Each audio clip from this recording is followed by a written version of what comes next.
우리가 살아가는 이 시대는 누군가 옆에서 복음을 제시해주지 않고 도와주지 않으면 그만큼 예수님을 인격적으로 만나기 참 힘든 시대에 우리는 살아가고 있습니다. 그렇기 때문에 우리가 얼마 전에도 하나님 사랑 이웃 초청 잔치를 통해서 태신자를 작정하고 기도하고 전도했듯이 우리의 가족과 친구와 직장 동료들, 우리의 이웃들을 더욱더 그들에게 복음을 전하기 위해 예수님을 인격적으로 만날 수 있도록 도와주고 기도하며 우리는 그들을 주님께 인도할 수 있는 증인으로서의 삶을 살아가야 한다는 것이죠.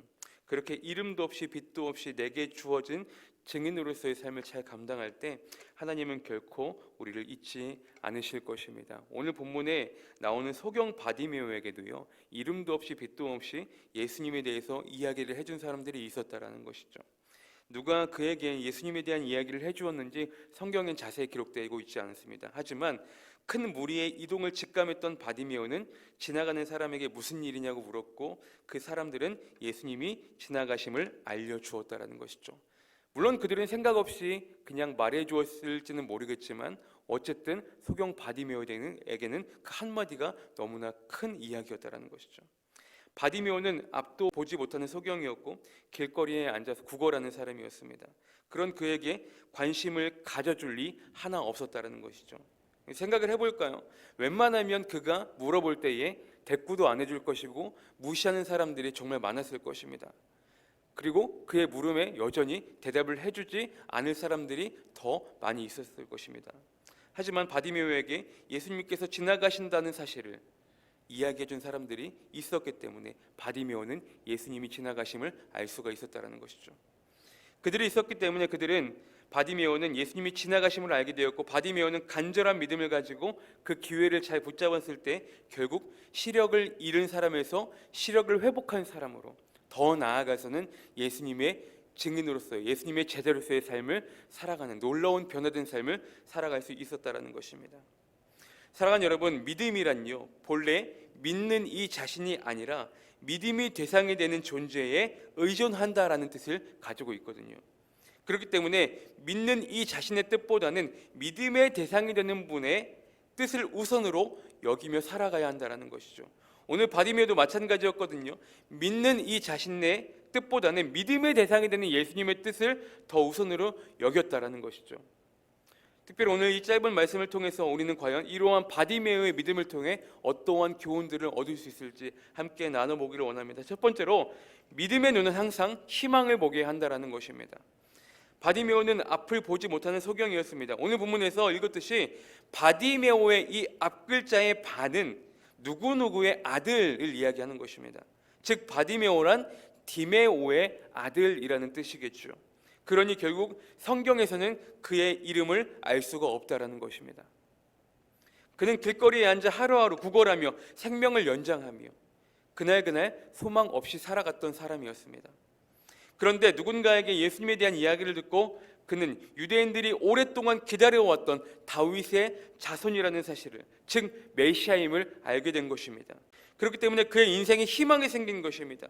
믿음의 눈으로 바라보는 순간 절망에서 희망으로 바뀌었고 그에게는 용기가 생겼고 예수님이 지나가신다라는 소식을 듣고서는 이렇게 외칩니다. 본문 47절을 보실까요? 나사렛 예수시라는 말을 듣고 소리질러 이르되 다윗의 자손 예수여 나를 불쌍히 여기소서 하거늘. 그렇습니다. 다윗의 자손 예수여 나를 불쌍히 여기소서 하고 소리를 지릅니다. 여러분, 우리는 누군가의 도움이 절실히 필요한 대상이라는 사실을 자존심 상해하고 수치스러움으로 여기는 사람들이 꽤 많이 있다는 사실이죠. 또한 남의 도움이 필요한 자라는 것을 공개적으로 인정하는 것 또한 되게 많이 꺼려합니다. 하지만 적어도 우리는 주님과의 관계에서만큼은 그런 체면치레를 할 필요가 없다라는 것이죠. 우리는 주님 없이는, 주님의 은혜 없이는, 주님의 긍휼하심이 없이는 단 1분 1초도 살아갈 수 없고 은혜가 절대적으로 필요했던 바디메오처럼 우리의 연약함을 먼저 인정할 수 있는 사람이 되어야 한다는 거예요.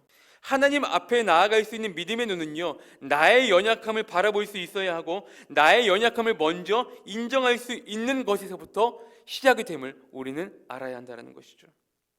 오늘 바디메오의 믿음은요, 자신의 불쌍히 여기소서, 즉 자신의 연약함을 인정하고 주님께 의존하는 믿음의 눈을 가졌기 때문에 가능했다라는 것입니다. 우리 또한 마찬가지 아니겠습니까? 주님을 믿는 우리의 나 자신의 연약함을 먼저 인정하고 주님의 주되심을 먼저 인정하고 그런 소망의 믿음의 눈으로 바라볼 수 있는 저와 여러분들의 모습이 반드시 필요하다는 사실입니다. 그런 믿음의 눈으로 주님을 바라볼 때 우리 가운데 놀라운 일을 행하시고 우리 가운데 놀라운 변화의 삶을 행하시는 주님을 우리들은 만날 수 있게 될 것이라는 사실입니다. 두 번째로 우리들은 바디메오를 통해 어떤 것들을 배울 수 있을까? 두 번째는 목표를 달성할 때까지 절대 포기하지 않는 끈기가 우리 가운데 필요하다라는 거예요. 믿음의 눈을 가진 사람은요 결코 포기하거나 낙심하지 않아요. 바디메오가 예수님을 향하여 마구 소리 지를 때 어떻습니까? 예수님을 따라다니던 제자들과 군중들이 주변에서 바디메오를 질책합니다. 조용히 해라, 이렇게 이야기하죠. 참 안타깝죠. 먼저 예수님께 나아갔던 사람이 초신자를 도와주기는커녕 길을 꺾어놓고 가까이 가지 못하도록 소리치는 이 장면이 너무나 안타깝죠. 하지만 오늘 본문의 바디메오는 어떻게 합니까? 결코 주눅이 들거나 포기하거나 낙담하지 않아요. 그 간절한 믿음이 예수님께 닿을 수 있었다는 사실입니다. 오늘 본문의 바디메오는요 너무나 간절했을 것입니다. 그렇죠? 앞을 보지 못하는 인생이었잖아요. 일평생 다시 오지 않을 기회를 얻은 바디메오였습니다. 그렇기 때문에 뭐라고 이야기합니까? 다윗의 자손 예수여 나를 불쌍히 여기소서. 정말 간절한, 여러분 정말 간절한데 적당한 목소리로, 그냥 그러한 목소리로 예수님을 찾았을까요? 아니죠. 있는 목소리 힘껏 그냥 목소리를 질렀을 것입니다. 그의 간절한 외침은 마침내 예수님께 와닿았고 예수님은 발걸음을 멈추시고 저를 부르라 말씀하시죠. 그러자 바디메오는 더 빨리 달려나아가기 위해 겉옷을 벗어 던지고 뛰어 일어나 예수님 앞에 나아갑니다. 여러분 바디메오에게 있어서 그 겉옷은 그의 생존을 담보하는 도구를 위한, 생계를 위한 필수적인 요소였을 것입니다. 그러나 그는 예수님께 나아갈 때 주저함이 없었습니다. 자신의 모든 것을 내팽개치고 주님께 달려나아갔다라는 거예요. 예수님께서 제자들을 처음 부르실 때 시몬과 안드레, 야고보, 요한도 마찬가지였습니다. 모든 것들을 버려두고 주님을 따라가는 믿음을 보였다라는 것이죠. 이러한 것들을 보면서 우리 또한 우리 자신이 이전의 모든 악한 것들과 결별하고 예수님께 나온 자들임을 우리들은 기억해야 될 것입니다. 그렇게 자신의 겉옷을 벗어던지고 예수님께 나아갔던 바디메오는 예수님께 뭐라고 이야기합니까? 자, 본문 51절을 보시면 예수께서 말씀하여 이르시되 내게 무엇을 하여 주기를 원하느냐? 맹인이 이르되 선생님이여 보기를 원하나이다. 그러자 예수님께서 다시 뭐라고 말씀하십니까? 이어서 52절도 함께 보시면 예수께서 이르시되 가라 내 믿음이 너를 구원하였느니라 하시니 그가 곧 보게 되어 예수를 길에서 따르니라. 아멘. 주님의 말씀이 끝나자마자 마침내 그토록 바라던 바디메오는 시력을 회복하게 됩니다. 사랑하는 성도 여러분, 믿음의 눈으로 비전을 꿈꾸고 믿음의 눈으로 무엇인가를 해보려고 할 때 여러분들을 가로막는 장애물들이 꼭 나타나기 마련이죠. 그런데요, 이 장애물을, 그 장애물 앞에 우리가 굴복해버리면 우리들은 아무것도 할 수 없는 인생이 되어버립니다. 그 장애물을 넘고 계속 추진해 나아갈 수 있는 끈기와 용기가 우리 가운데 필요하다라는 거예요. 사랑하는 여러분, 믿음으로 소망을 갖게 된 사람은요, 믿음이 확실하면 확실할수록 자신에게 주어진 그 어떠한 방해와 압력과 비난과 어려움, 장애물 앞에서도 절대로 굴복하지 않아요. 오늘 바디메오도 마찬가지였습니다.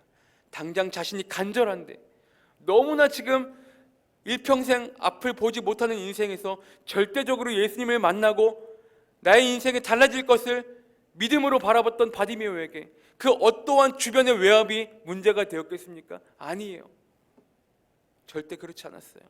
끈기 있게 용기 있게 주변에서 뭐라고 하든 말든 바디메오는 다윗의 자손 예수여 나를 불쌍히 여기소서 큰 소리로 외쳤다라는 거예요. 바디메오가 목적을 달성할 수 있었던 것은 포기하지 않는 끈기가 있었기 때문에 가능했었다라는 거예요. 그렇기 때문에 그의 인생길에 완전히 새로운 삶으로 바뀌게 된 것을 오늘 성경을 통해 우리는 확인할 수가 있었습니다. 이처럼 우리들의 삶 가운데도 여러분들이 원하시는 목표를 위해, 기도의 제목들을 위해 나아가는 길은 결코 쉬운 길과 평탄한 길이 아닙니다. 하지만 그 힘든 과정 속에서 포기하지 않는 믿음과 끈기로 말미암아 그 모든 과정들을 이겨내며 나아갈 때에 이전과는 다른 새로운 삶으로 우리들과 바뀌게 될 것입니다. 믿음의 눈으로 목적을 달성할 때까지 끈기 있게 포기하지 않는 저와 여러분들의 삶이 되시기를 주님의 이름으로 축복합니다. 마지막으로 바디메오를 통해 우리가 배울 수 있는 마지막 교훈은 무엇이냐? 은혜 받은 사람은 예수님을 위해 살아 나아간다는 사실입니다. 오늘 본문 52절에 보시면 예수께서 이르시되 가라 내 믿음이 너를 구원하였느니라 하시니 저가 곧 보게 되어 뭐라고 합니까? 예수를 길에서 쫓으니라. 이 바디메오 사건은 예수님께서 십자가에 못 박히시기 전에 일주일 전에 일어난 사건이거든요. 예수님께서 십자가에 고난당하시기 위해 예루살렘으로 가는 도중에 여리고를 지나치다가 생긴 일이에요. 이제 눈을 떠서 이전보다 더 자신을 위한 삶, 더 행복한 삶을 꿈꿀 수 있었던 바디메오는 육적인 눈을 떴을 뿐 아니라 영적인 눈까지 함께 뜬 바디메오는 이제 주님을 위해 살아간다는 것이 정말로 가치 있는 삶이라는 것을 깨닫게 됩니다. 그리고 그런 바디메오는 예수님을 따라가는 제자의 삶을 살아가기로 결심합니다. 그의 길은 편안하지도 영광스러운 길도 아니고 십자가를 향하는 길이었습니다. 예수님을 믿게 되면요, 우리는 반드시 복을 받게 되어 있어요. 그러나 복을 받고 난 다음에 우리의 인생의 목적은요, 예수님을 따르는 제자로서 하나님을 영광을 위한 것으로 우리는 바뀌어야 한다는 것입니다. 왜요? 주님께서 우리의 삶을 그렇게 인도해 주셨기 때문에. 우리는 십자가를 지고 예수님을 따르도록 그렇게 되어 있는 하나님의 사람이라는 것을 우리들은 기억해야 될 것입니다. 주님의 제자임을, 주님의 증인임을 우리가 잊지 않고 살아가기를 주님의 이름으로 소망합니다. 말씀을 정리하겠습니다. 여러분, 플라시보 효과라는 단어가 있습니다. 혹시 그 뜻을 알고 계십니까? 의사가 효과 없는 가짜 약 혹은 꾸며낸 치료법을 환자에게 제안했는데 환자의 긍정적인 믿음으로 인해 병세가 호전된다라는 뜻을 가지고 있습니다. 이 플라시보라는 단어는 기쁨을 주다 혹은 즐겁게 하다라는 라틴어에서 유래가 되었거든요. 그러니까 플라시보 효과가 잘 듣는 경우는 환자가 의사를 완전히 신뢰할 때 효과가 좋다라고 합니다. 그렇습니다. 결국 믿음인 것이죠. 이렇듯 플라시보라는 효과 없는 가짜 약도 믿음으로 신뢰할 때에 그 병을 극복해 나아가는 사람들이 있듯이 여러분, 하나님은 실제로 존재하시는데도 믿음으로 신뢰하지 못하는 우리의 모습이 아닌가 돌아보게 되었습니다. 결국 믿음인 것입니다. 주님을 얼마만큼 신뢰할 수 있는 것인가. 우리의 인생 가운데 믿음의 눈으로 어두움 속에서도 빛을 보며 절망적인 상황에서도 소망을 바라보는 믿음의 성도님들이 되시기를 주님의 이름으로 축복합니다. 그 믿음 안에서 소망의 끈을 놓지 않고 목적을 달성할 때까지, 우리의 기도의 제목이 응답이 될 때까지 끝까지 주님을 신뢰하며 포기하지 않고 끝까지 끈기를 가지며 나아갈 수 있는 저와 여러분들의 삶이 되시기를 주님의 이름으로 축복합니다. 그런 우리들의 삶의 목적은 무엇입니까? 우리들만 잘 먹고 잘 사는 게 목적이 있는 것이 아니라 하나님 사랑, 이웃 사랑을 더욱더 확장해 나아가는 예수님의 제자들로서의 삶을 살아갈 수 있는 저와 여러분들의 삶이 될 때 하나님께서는 그런 우리의 삶을 기억해 주시고 잊지 않으시고 날마다 우리들을 축복의 삶으로 인도하여 주실 것입니다.